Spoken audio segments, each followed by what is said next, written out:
Okay, some breaking news now. Former governor of the RBI, Raghuram Rajan, has now given an exclusive interview to the Times Network, and he's commented on the ongoing feud between the current governor of the RBI, Urjit Patel, and the government. Rajan has said that it is worrying if the situation is so precarious that Section 7 might be invoked. He added that mutual respect between the two institutions was imperative. The government appoints the governor, appoints the deputies, but ultimately goes by the views, knowing these are professionals. They're not doing it for political reasons or for their own self-interest.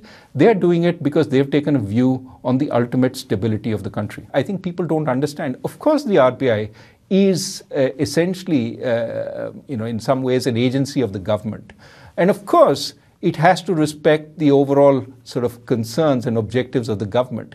But the government has entrusted it with the responsibility for financial stability, and therefore it has to, as a good responsible entity, carry out that responsibility. Section 7 hasn't been invoked, so that's the good news. And I do believe that when the relation gets so precarious that it has to be invoked, we have to be very worried.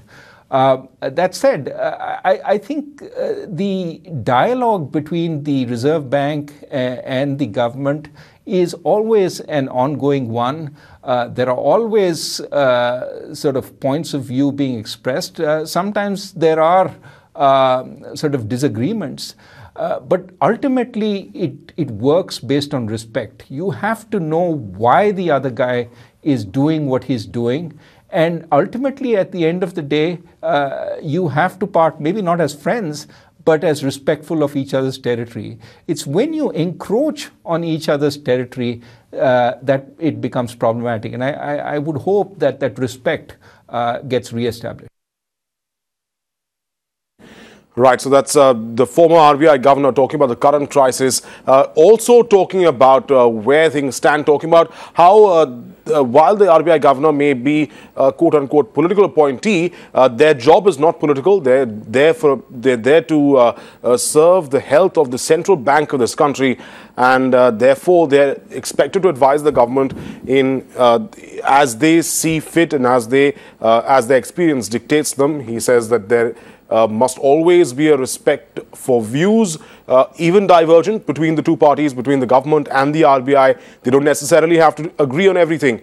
But crucially, he says that there must be that sort of respect that's maintained between the two institutions. Remember, we've seen over the last few days this worsening of the relationship between the current governor of the RBI, that's Urjit Patel, and the central government, who has not been best pleased by the manner in which Urjit Patel has taken a few decisions in the past. There's been talk about invoking Section 7, which allows the government then to dictate what goes on in terms of policy within the Reserve Bank of India.